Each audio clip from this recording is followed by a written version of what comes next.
नमस्कार, मैं हूं आपके साथ अंकिता पाल और आप सभी का हमारे छत्तीसगढ़ में स्वागत है। रुक करते हैं खबरों की तरफ।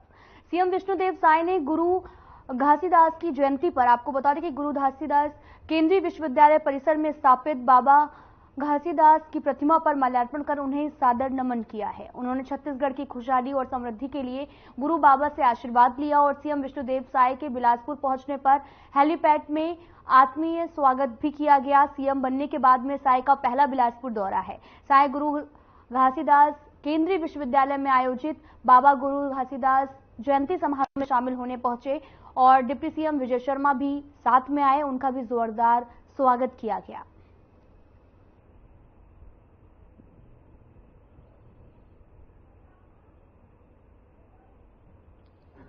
और यहां से राष्ट्रभक्ति से ओत-प्रोत होकर राष्ट्रभक्त यहां से निकले। कुलपति जी बता रहे थे कि इसका थोड़ा विस्तार भी होना चाहिए। रायपुर में भी कुछ करने की उनकी मंशा है, तो मैं चाहूंगा। नेता प्रतिपक्ष चरणदास महंत ने अपने गृह नगर में मतदाताओं और कार्यकर्ताओं से मुलाकात की। इस दौरान उन्होंने शुभकामनाएं स्वीकार भी की और साथ ही शक्ति की जनता का आभार भी जताया है और कहा कि मतदाताओं ने एक बार फिर अपने प्रतिनिधि को विधानसभा भेजा। कांग्रेस कमेटी छत्तीसगढ़ और पार्टी के एक शीर्ष नेतृत्व ने उन्हें फिर एक महत्वपूर्ण भूमिका के लिए दायित्व दिया है। वे उन सभी के लिए कृतज्ञ हैं जो उन्हें लगातार महत्वपूर्ण जिम्मेदारियां दे रहे हैं। जो विचार नेता पक्ष का रहता है, उतना ही नेता विपक्ष की भी भूमिका रहती है। किस दिशा में जाएगी सरकार? सरकार को सही दिशा में चलना चाहिए, मैं ऐसा समझता हूँ। जहां भी अपने रास्ते से भटकेगी, विपक्ष पूरी तरीके से विरोध करेगा, उनको रास्ता दिखाएगा और सदन में हम लोग उन्हें गलत रास्ते पर चलने नहीं देंगे। ये हमने तय किया है और पूरे शक्ति के साथ ऐसे मौके पर हम विपक्ष की भूमिका निभाएंगे, पक्ष वालों का विरोध करेंगे। सरकार ये कह रही है कि हम द्वेषपूर्ण सरकार नहीं चलाएंगे, लेकिन जो पूर्ववर्ती सरकार है उसकी जितनी भी कल्याणकारी योजना है, समीक्षा करने की बजाय कह रहे हैं बंद कर देंगे। ये एक गलत नीति है। कोई भी सरकार अगर किसी प्रकार के आम जनता के हित में कोई योजनाएं चला रही हैं तो उसके लाभ और हानि को देखना चाहिए। बिना सोचे समझे उसको बंद कर देना ये परंपरा नहीं है। इस तरह से पक्ष विपक्ष में कोई नाराजगी के साथ शासन चलाना मैं उचित नहीं समझता। जहां हमारे आदिवासियों के, जहां हमारे किसानों के हमने हित के काम किए हैं, नौजवानों के हित के काम किए हैं, अगर उसको विरोध करेगी सरकार तो हम लोग भी पूरी शक्ति के साथ विरोध करेंगे, सड़क पर भी और सदन पर भी। महात्मा गांधी रोजगार गारंटी योजना के तहत रीपा और गौठान ने भी गांव में क्रांति लाई, स्वावलंबन का अवसर भी दिया और रोजगार के विकल्प दिए। सरकार का सबसे पहला नजला है उसी पे गिरा है। देखिए, पहले तो उन लोगों ने कह दिया कि ये उनका मकबरा है, महात्मा गांधी मनरेगा जो है, मगर मजबूरी में उनको लाना पड़ा, हालांकि कम पैसे दिए। रीपा के माध्यम से हमने गांव में जितनी हमारी बहनें और महिलाएं सब काम कर रही थीं, उनको छोटे छोटे काम देकर उनके हाथों में कुछ धनराशि पहुंचाने का सरकार ने प्रयास किया था। उसमें हम सफल हुए थे। बहुत सारी महिलाएं अचार बना रही, पापड़ बना रहे हैं, कपड़ा बना रहे हैं, झोला बना रहे हैं, मोमबत्ती बना रहे हैं, अगरबत्ती बना रहे हैं। मतलब ऐसी छोटी छोटी चीजें उनने एक साथ बैठ के करना सीखा है और बड़े चीज भी बन रहे हैं। गोबर से पेंट बन रहा है, कई जगह और बड़े बड़े काम हो रहे हैं। जहाँ तक मुख्यमंत्री जी का क्षेत्र है, वहाँ से तो सीधा विदेशों में रंग गुलाल जाने लगे हैं। अगर ये काम हमारी बहनें कर रही हैं, हमारी माताएं बहनें जो भी कर रहे हैं इन कामों को, यदि इनको बंद किया जाता है तो ये तो अन्याय है, ये सहन नहीं किया जाएगा। सदन के नेता और विपक्ष के नेता दोनों सौम्य और शांत हैं, दोनों उदार भी हैं। प्रदेश का भला कैसे होगा? देखिए, प्रदेश का भला करने के लिए गुंडागर्दी करना आना चाहिए, ये कोई जरूरी तो बात नहीं है। सौम्य और शांति के साथ ज्यादा अच्छे विचारों को लेके आदमी सदन का और अपने प्रदेश का हित कर सकता है, ऐसा मैं मानता हूं। और इसमें सौम्यता में विकास नहीं होगा, ये सोचना गलत है। गाय गोबर पर सबसे ज्यादा चिंतन करने वाली सरकार थी भारतीय जनता पार्टी। गोबर को अंतर्राष्ट्रीय पहचान दिलाई कांग्रेस की सरकार ने। आज गोबर से बने ईंधन से रॉकेट प्रक्षेपण किया है जापान ने। क्या होगा गोबर का और कब महत्व जानेंगे इसके लोग? अब मैं जैसा बताया कि गोबर का हम पेंट बना रहे हैं, गोबर से खिलौने बना रहे हैं, गोबर से आप ही बता रहे हैं कि गोबर गैस से प्रक्षेपण भी हुआ है। तो ये तो हमने अवशिष्ट यानी कि ऐसे चीज़ों से जो कि उपयोगी नहीं था, सिर्फ कंडे जलाने के काम में आते थे, ऐसे हमने और अपना नया सोचा, योजना बनाई और उस पर काम किया। अगर ऐसे काम किया जाएगा तो देश में बेहतरी आएगी, कोई नुकसान नहीं होगा। वर्तमान सरकार चेतावनी दे रही है, आप क्या सुझाव देना चाहेंगे? अंतिम सवाल। अभी सरकार बनी कहाँ है? एक मुख्यमंत्री जी, दो मुख्यमंत्री जी, दोनों को अभी दिल्ली में उनने यात्रा की है। कौन मंत्री बनेगा, क्या होगा, उनका लड़ाई पहले शांत हो जाए, फिर कुछ काम करने का विचारों को अवसर मिले, फिर हम लोग उसका विरोध भी करेंगे, उनको सुझाव भी देंगे, उनको रास्ता भी दिखाएंगे। फिलहाल यहाँ रुकते एक छोटे से ब्रेक के लिए।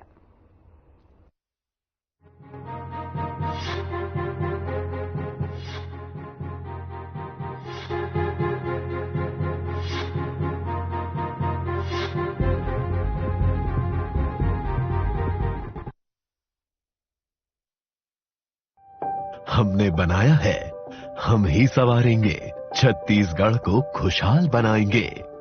मोदी की थी गारंटी। यहाँ सरकार बनने के बाद कैबिनेट का पहला फैसला गरीबों के पक्के घर जो भी बाकी है सारे के सारे तेज गति से पूरे करके हर गरीब को पक्का घर दिया जाएगा। प्रदेश के मुख्यमंत्री श्री विष्णुदेव साय द्वारा कैबिनेट की पहली बैठक में ही राज्य के 18,12,743 पात्र परिवारों को आवास देने का लिया गया है निर्णय। मैं छत्तीसगढ़ सरकार का बहुत बहुत धन्यवाद देना चाहती हूँ कि अब मेरा घर पक्का हो जाएगा। मोदी जी ला छत्तीसगढ़ सरकार का बहुत बहुत धन्यवाद। पूरे होंगे हर सपने जो सपने सजाए हैं। मोदी की गारंटी है, छत्तीसगढ़ को खुशहाल बनाएंगे।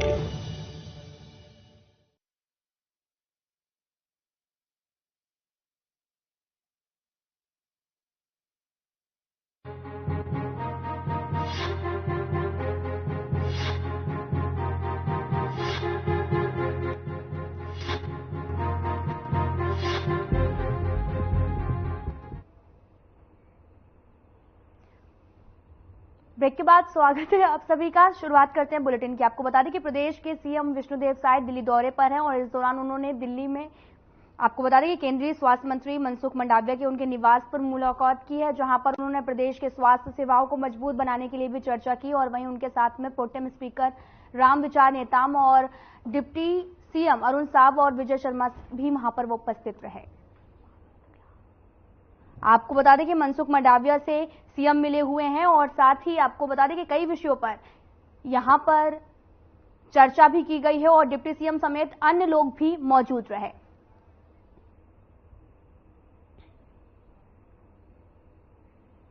आपको बता दें कि कई विषयों पर यहां पर चर्चा की गई है और साथ ही आप तस्वीरें भी देख सकते हैं कि डिप्टी सीएम समेत अन्य लोग यहां पर मौजूद रहे हैं। और साथ ही मनसुख मंडाविया से भी सीएम जो हैं वो मिले और साथ ही कई मुद्दों पर चर्चा भी की गई है। आप तस्वीरें देख रहे हैं और डिप्टी सीएम समेत अन्य लोग यहां पर मौजूद हैं। आप तस्वीरें भी देख सकते हैं, तस्वीरें रायपुर की हैं जहां पर कई विषयों पर चर्चा भी की गई है।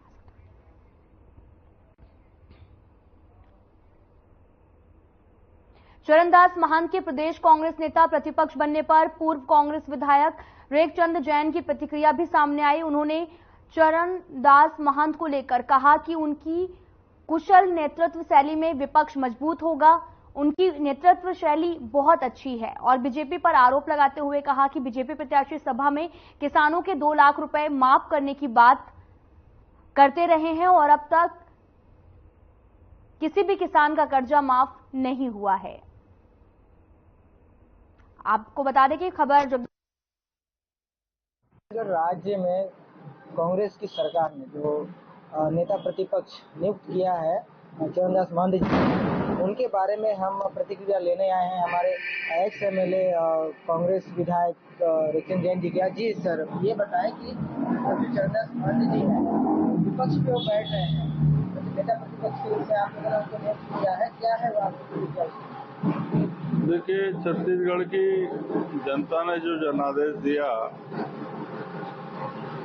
उसको स्वीकार करते हुए कांग्रेस पार्टी अब विपक्ष में काम करेगी और हमारे हाईकमान ने चरणदास महंत जी, जो कि बहुत वरिष्ठ नेता है हमारे कांग्रेस पार्टी के, वे केंद्रीय मंत्री रहे हैं, राज्यों में मंत्री रहे हैं, पार्लियामेंट मेंबर रहे हैं, विधानसभा के स्पीकर रहे हैं।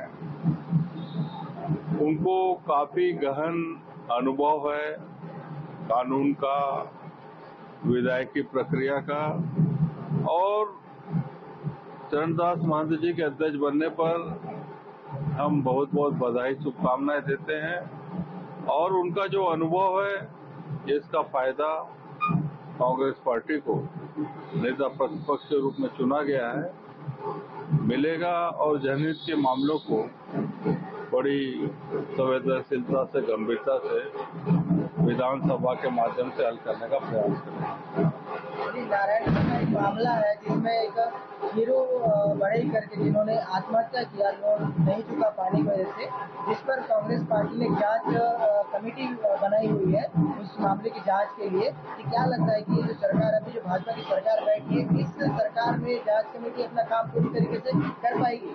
देखिए, भारतीय जनता पार्टी ने जो मोदी गारंटी के माध्यम से जनता के बीच अपने आप को लेकर गए थे, भारतीय जनता पार्टी को, उन्होंने लोगों को गारंटी दिया, किसानों को गारंटी दी कि 3100 रुपए क्विंटल में धान खरीदी की जाएगी, 21 क्विंटल प्रति एकड़ धान खरीदा जाएगा और इनके प्रत्याशियों के द्वारा मैदान में चुनावी प्रचार के दौरान ये भी घोषणाएं की गई कि 2 लाख तक का कर्ज माफी भी किया जाए। लेकिन माननीय मुख्यमंत्री जी ने शपथ ले ली है, 2 उप मुख्यमंत्री ने शपथ ले लिए, इनका कैबिनेट भी हुआ, तो किसान और आम जनता इस बात की बाट जो रही थी कि प्रथम बैठक कैबिनेट में 3100 रुपए क्विंटल पर रेट पारित होगा, कर्ज माफी की बात होगी, 21 क्विंटल धान लिया जाएगा। लेकिन ऐसा हो नहीं रहा है, क्योंकि मैं स्वयं क्षेत्र का पूर्व एमएलए होने के नाते मैं धान खरीदी केंद्रों पर गया था, मेरे नानगू ब्लॉक में, बड़े मुरमा नानगू, जहां मैंने किसानों से मिला, पूछा कि धान क्या रेट में लिया जा रहा है, तो उन्होंने कहा 2184 रुपए में। कितना मात्रा में लिया जा रहा है? 19 क्विंटल प्रति एकड़ के हिसाब से। कर्ज माफी बोले कुछ नहीं हुआ, बोल दिए थे और मिल नहीं रहा है, 3100 का रेट नहीं मिल रहा है, किसान बड़े परेशान हैं, 19 क्विंटल से धान खरीदी हो रही है, मान लो 2 महीना बाद अगर 21 क्विंटल करता है तो 2 क्विंटल कहाँ बेचने जाएगा किसान? ऐसा ही घटनाक्रम हुआ है नारायणपुर क्षेत्र में, जहाँ हीरू बढ़ई करके जो किसान हैं वो इस उत्साह के साथ खेती बाड़ी के लिए लोन लिया था, चुनावी पीरियड था, कांग्रेस पार्टी ने घोषणा की थी, राजनीतिक पार्टियों ने घोषणा की थी कर्ज माफी की जाएगी, तो बेचारे ने 1.25 लाख रुपए का लोन लिया और कर्जा माफी हो जाएगा, उसने बच्चे की शादी का भी योजना बनाई और हुआ ये कि न उसका कर्ज माफी हुआ न कुछ हुआ, किसान को बैंकों के माध्यम से नोटिस मिलना शुरू। इससे मानसिक रूप से काफी परेशान था और ये जो आत्महत्या की घटना हुई है छत्तीसगढ़ के लिए बड़ी दुखद है। और इसी तरीके से बहुत सारे किसान जो लोन लेके बैठे हैं, सबको ये कर्ज माफी की बहुत बड़ी आस है और सरकार को इस दिशा में गंभीरता से पहल किया जाना चाहिए।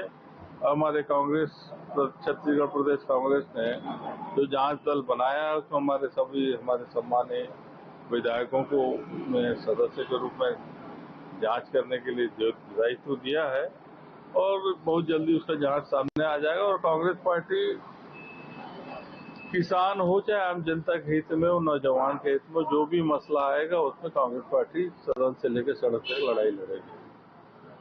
तो ये थे हमारे साथ में कांग्रेस के पूर्व विधायक रेखचंद जैन जी, जिन्होंने साफ तौर पे कहा है कि जो है भारतीय जनता पार्टी ने जो वादा किया है, जो किसानों को लेकर जो वादा किया है, अब तक उन वादों को पूरा करते हुए नहीं नजर आ रही है। मैं चमन कुमार दास, हर खबर, जगदलपुर।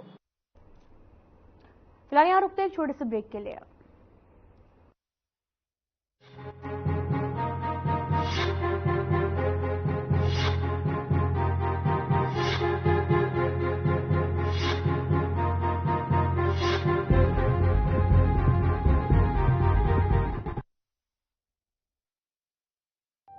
हमने बनाया है, हम ही संवारेंगे, छत्तीसगढ़ को खुशहाल बनाएंगे। मोदी की थी गारंटी। यहाँ सरकार बनने के बाद कैबिनेट का पहला फैसला गरीबों के पक्के घर जो भी बाकी है सारे के सारे तेज गति से पूरे करके हर गरीब को पक्का घर दिया जाएगा। प्रदेश के मुख्यमंत्री श्री विष्णुदेव साय द्वारा कैबिनेट की पहली बैठक में ही राज्य के 18,12,743 पात्र परिवारों को आवास देने का लिया गया है निर्णय। मैं छत्तीसगढ़ सरकार का बहुत बहुत धन्यवाद देना चाहती हूँ कि अब मेरा घर पक्का हो जाएगा।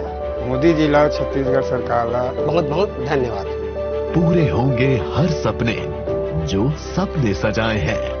मोदी की गारंटी है, छत्तीसगढ़ को खुशहाल बनाएंगे।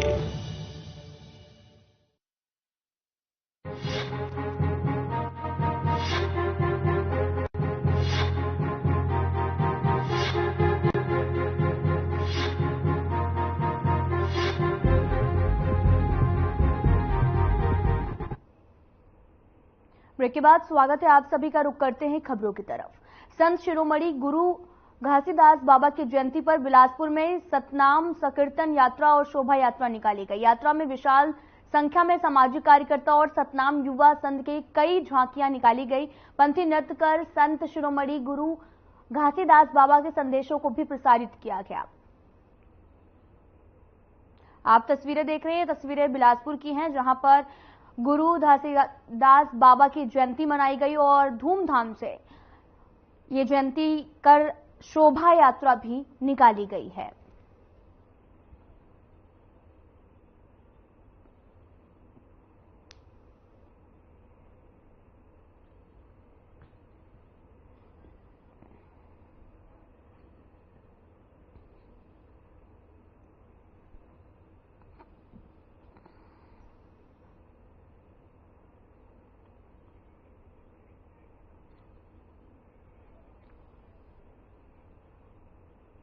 आपको बता दें कि सतनाम युवा संघ ने झांकियां निकाली हैं।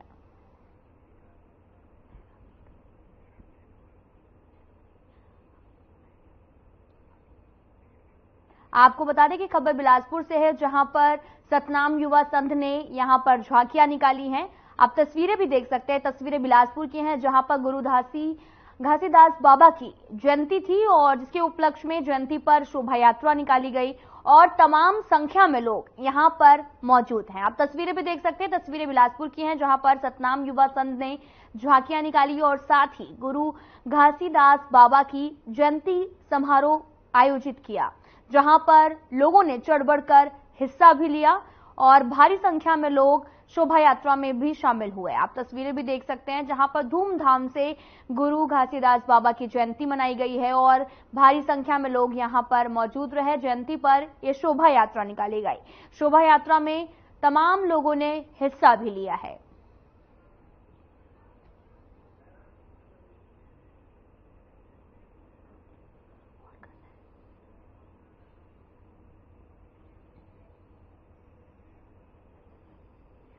आपको बता दें कि सतनाम युवा संघ ने ये झांकी निकाली है। आप तस्वीरें भी देख सकते हैं, तस्वीरें बिलासपुर की हैं जो अपने आप में अहम है। दरअसल जयंती पर ये शोभा यात्रा निकाली गई, जहां पर सभी लोगों ने मिलजुल कर इस यात्रा में शामिल हुए और साथ ही आप तस्वीरें भी देख सकते हैं, तस्वीरें बिलासपुर की हैं और जयंती पर ये शोभा यात्रा निकाली गई है, जहां पर भारी संख्या में लोग मौजूद रहे और साथ ही गुरु घासीदास बाबा की जयंती मनाई गई है।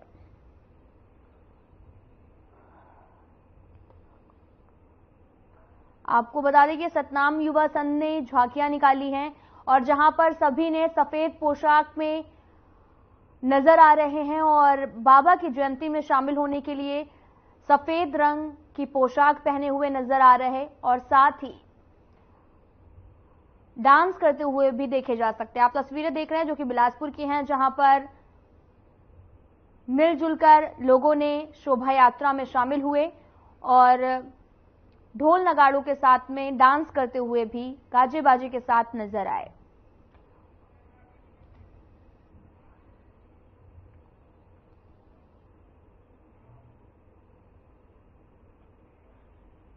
साथ ही आपको बता दें कि नगर पालिका किरदुल की तरफ से जमा किए गए कचरे के ढेर में आग लगने की वजह से पुलिस के जवानों का बुरा हाल है।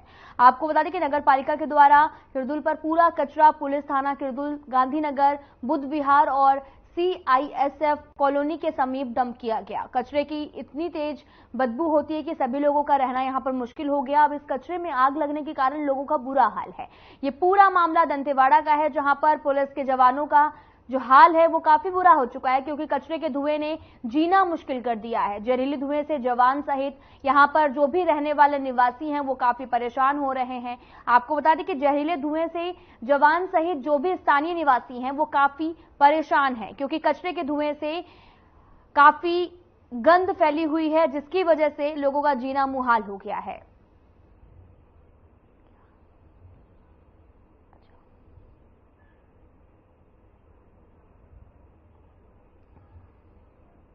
आपको